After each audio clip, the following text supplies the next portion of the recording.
ವಿದ್ಯುನ್ಮಾನ ಮತ್ತು ಪತ್ರಿಕಾ ರಂಗದ ಎಲ್ಲ ಸದಸ್ಯರು ಮತ್ತು ಆ ವ್ಯವಸ್ಥೆಯನ್ನು ಸಮಾಜಕ್ಕೆ ಮುಟ್ಟಿಸುವಂತಹ ಎಲ್ಲ ಪತ್ರಕರ್ತ ಬಂಧುಗಳನ್ನು ಸ್ವಾಗತಿಸ್ತಾ, ಇವತ್ತು ಸಾಮಾಜಿಕ ನ್ಯಾಯ ಜಾಗೃತಿ ವೇದಿಕೆ ಕರ್ನಾಟಕ ಮಂಗಳೂರು ವತಿಯಿಂದ ಎಲ್ಲ ಜಾತಿ ಬಂಧುಗಳನ್ನು, ಮುಖ್ಯಸ್ಥರನ್ನು, ಪ್ರಮುಖರನ್ನು ಸೇರಿಸಿ ಈಗಾಗಲೇ ಒಂದು ದುಂಡು ಮೇಜಿನ ಸಭೆಯನ್ನು ಎಲ್ಲ ಹಿರಿಯ ಕಿರಿಯ ಸಂತ ಪೀಠಾಧಿಪತಿಗಳ ಮಾರ್ಗದರ್ಶನದಲ್ಲಿ ಈಗಾಗಲೇ ನೇರ್ಪುಗೊಳಿಸಲಾಗಿದೆ. ಅದರಲ್ಲಿ ಕೆಲವಾರು ವಿಷಯಗಳನ್ನು ಮಂಡನೆ ಮಾಡಿದ್ದಾರೆ. ಅದನ್ನು ತಮ್ಮ ಮುಂದೆ ಇಡಲಿಕ್ಕೆ ಇಚ್ಛೆ ಪಡ್ತೇವೆ. ಹಿಂದೂ 47 ಉಪಜಾತಿಗಳನ್ನು ಕ್ರಿಶ್ಚಿಯನ್ ಎಂದು ಸೇರಿಸುವುದರ ವಿರುದ್ಧ ದುಂಡು ಮೇಜಿನ ಸಭೆಯ ನಿರ್ಣಯ. ಹಿಂದೂ ಉಪಜಾತಿಗಳಲ್ಲಿ ಸೇರಿಸಿರುವ ಕ್ರಿಶ್ಚಿಯನ್ ಪದ ಬಳಕೆಯನ್ನು ಹಿಂಪಡೆಯಬೇಕು. ಸರ್ಕಾರ ತಕ್ಷಣ ಆಯೋಗಕ್ಕೆ ಸೂಚನೆ ಸಲಹೆ ಕೊಟ್ಟು 47 ಉಪಜಾತಿಗಳ ಪಟ್ಟಿಯನ್ನು ಕೈಬಿಡಬೇಕು ಎಂಬ ಆಗ್ರಹ ವ್ಯಕ್ತವಾಗಿದೆ. ಇದೇ ಮಾದರಿಯಲ್ಲಿ ಸಮೀಕ್ಷೆಯನ್ನು ಮುಂದುವರಿಸಿದಲ್ಲಿ ದೂರಗಾಮಿಯಾಗಿ ಮೀಸಲಾತಿಯಲ್ಲಿ ಏರುಪೇರಾಗುವ ಅಪಾಯವಿದೆ ಎಂದು ಸಭೆ ಅಭಿಪ್ರಾಯಪಟ್ಟಿದೆ. ಆಯೋಗದ ಈ ನಿರ್ಧಾರ ಮತಾಂತರಕ್ಕೆ ಸರ್ಕಾರ ಪ್ರೇರಣೆಯನ್ನು ನೀಡಿದಂತಾಗಿದೆ ಎಂದು ಸಭೆ ಅಭಿಪ್ರಾಯಪಟ್ಟಿದೆ. ತರಾತುರಿಯಲ್ಲಿ ನಡೆಸುವ ಸಮೀಕ್ಷೆಯ ಬಗ್ಗೆ ಆತಂಕವಿದ್ದು ಆಯೋಗ ಮರುಚಿಂತನೆಯನ್ನು ನಡೆಸಿ ಇಡೀ ರಾಜ್ಯದ ಜನರನ್ನು ವಿಶ್ವಾಸಕ್ಕೆ ತೆಗೆದುಕೊಂಡು ಬೇಸಿಗೆ ಕಾಲದಲ್ಲಿ ಸಮೀಕ್ಷೆ ಮಾಡುವುದು ಒಳಿತು ಎನ್ನುವ ನಿರ್ಣಯ ಅಂಗೀಕಾರವಾಗಿದೆ. ಅರ್ಥಾತ್ ಈಗ ದಸರಾ ಪ್ರಾರಂಭ ಆಗತ್ತೆ. ದಸರಾ ಸಮಯವಾದುದರಿಂದ ಎಲ್ಲ ಹಿಂದೂಗಳು ಮಠ ಮಂದಿರಗಳು, ದೇವಸ್ಥಾನಗಳು, ದೇವರ ಯಾತ್ರೆಯನ್ನೆಲ್ಲ ಮಾಡುವುದರ ಕಾರಣದಿಂದಲಾಗಿ ಇದು ಸೂಕ್ತವಾದ ಸಮಯವಲ್ಲ ಎನ್ನುವುದನ್ನು ನಿರ್ಣಯಿಸಲಾಗಿದೆ. ಹಿಂದೂ ಉಪಜಾತಿಗಳಲ್ಲಿ ಕ್ರಿಶ್ಚಿಯನ್ ಎಂದು ನಮೂದಿಸಿದರೆ ಅವರಿಗೆ ಯಾವುದೇ ಮೀಸಲಾತಿ ಸಿಗುವುದಿಲ್ಲ ಎಂದು ಮುಖ್ಯಮಂತ್ರಿಗಳು ಘೋಷಿಸಬೇಕು ಎಂದು ಸಭೆ ಆಗ್ರಹಪಟ್ಟಿದೆ. ನಾವು ಈ ದುಂಡು ಮೇಜಿನ ಸಭೆಯಲ್ಲಿ ಈಗಾಗಲೇ ನಿರ್ಣಯವನ್ನು ತೆಗೆದುಕೊಂಡಿರುವಂತೆ ಪ್ರಸ್ತುತ ಮುಖ್ಯಮಂತ್ರಿಗಳು ಅಧಿಕೃತವಾಗಿ ಪತ್ರಿಕಾಗೋಷ್ಠಿಯ ಮೂಲಕ ನಾವು ಈ ಹಿಂದೂ ಕ್ರಿಶ್ಚಿಯನ್ ಜಾತಿಯನ್ನು ಈ ಜಾತಿ ಗಣತಿಯಿಂದ ಕೈಬಿಟ್ಟಿದ್ದೇವೆ ಅಂತ ಘೋಷಿಸಿದರೆ ಮಾತ್ರ ಇದಕ್ಕೆ ಮುಂದೆ ಹೇಗೆ ನಾವು ಸೇರಬೇಕು ಎನ್ನುವ ಚಿಂತನೆಯನ್ನು ಮಾಡ್ತೇವೆ. ಒಂದು ವೇಳೆ ಅದನ್ನು ಮುಖ್ಯಮಂತ್ರಿಗಳು ಹೇಳಲಿಲ್ಲ ಅಂತಲಾದರೆ ಮುಂದೆ ಇದನ್ನು ಬಹಿಷ್ಕರಿಸುವುದೇ ಲೇಸು ಎನ್ನುವುದನ್ನು ಈ ದುಂಡು ಮೇಜಿನ ಸಭೆ ನಿರ್ಣಯವನ್ನು ಅಂಗೀಕರಿಸಿದೆ.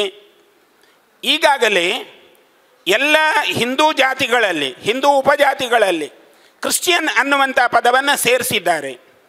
ಈ ಕ್ರಿಶ್ಚಿಯನ್ ಪದವನ್ನು ಸೇರಿಸಿರುವುದರ ಹಿಂದೆ ಅದಕ್ಕೆ ಸಂಬಂಧಪಟ್ಟಂತಹ ಕ್ರಿಶ್ಚಿಯನ್ ಸಂಸ್ಥೆಯ ಅಧಿಕೃತವಾಗಿರತಕ್ಕಂಥ ಬಿಷಪ್ಗಳು ಇದರ ಬಗ್ಗೆ ಉಲ್ಲೇಖ ಮಾಡಬೇಕಿತ್ತು. ಇದರ ಒಳಗೇನೆ ಯಾವ ಬಿಷಪ್ಗಳು ಕೂಡ ಇದನ್ನು ಉಲ್ಲೇಖ ಮಾಡಿಲ್ಲ. ಹಾಗಾಗಿ ಇದರ ಮೇಲೂ ನಮಗೆ ಒಂದು ದೊಡ್ಡ ಗುಮಾನಿ ಇದೆ.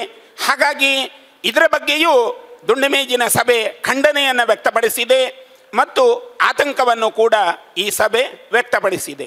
ಈ ಎಲ್ಲ ನಿರ್ಣಯಗಳೊಂದಿಗೆ ದುಂಡು ಮೇಜಿನ ಸಭೆ ಮುಕ್ತಾಯಗೊಂಡಿದೆ ಅಂತ ಹೇಳಲಿಕ್ಕೆ ಇಚ್ಛೆ ಪಡ್ತೇವೆ.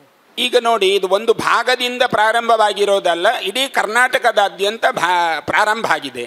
ಈಗಾಗಲೇ ಲಿಂಗಾಯತ ಮತ್ತು ವೀರಶೈವ ಜಾತಿಗಳ ಒಳಗೆ ಲಿಂಗಾಯತ ಧರ್ಮ ಎನ್ನುವುದು ನಮೂದಾಗಿಲ್ಲ, ಅದಕ್ಕೆ ಅಂಗೀಕಾರದ ಮುದ್ರೆ ದೊರಕಲಿಲ್ಲ. ಹಾಗಾಗಿ ಅಲ್ಲೂ ಕೂಡ ತುಂಬ ರೀತಿಯ ವೈಪರೀತ್ಯಗಳಿದ್ದಾವೆ ಎನ್ನುವುದನ್ನು ಹಿರಿಯ ಶ್ರೀಗಳೇ ಅದನ್ನು ಮುಕ್ತವಾಗಿ ವ್ಯಕ್ತಪಡಿಸಿದ್ದಾರೆ.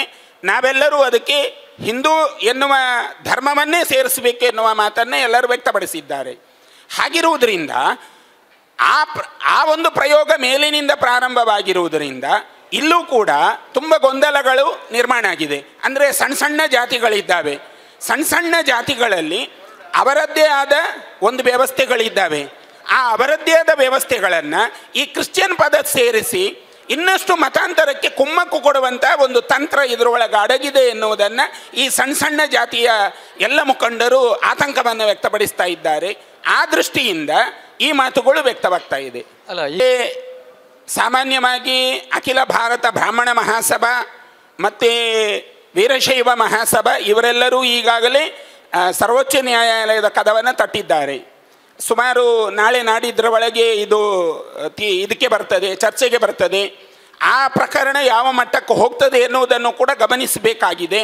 ಯಾಕೆ ಅಂತಂದರೆ ಅದು ನಾಳೆ ಸುಪ್ರೀಂ ಕೋರ್ಟಿಗೆ ಹೋಗುವ, ಸರ್ವೋಚ್ಚ ನ್ಯಾಯಾಲಯಕ್ಕೆ ಹೋಗುವ ಅವಶ್ಯಕತೆಯು ಬರಬಹುದು ಅನ್ನುವಂಥ ವಿಷಯ ಇರುವುದರಿಂದ, ಅಂದರೆ ಇಲ್ಲಿ ನಮಗೆ ಕಂಡ ಹಾಗೆ ನಾವಿವತ್ತು ಅಧಿಕಾರಸ್ಥ ವ್ಯವಸ್ಥೆಯ ಒಳಗೆ, ಅಂದರೆ ಕಾನೂನಾತ್ಮಕವಾಗಿರೋದು ಬ್ಯಾಕ್ವರ್ಡ್ ಕ್ಲಾಸ್, ನಾಟ್ ಕಾಸ್ಟ್.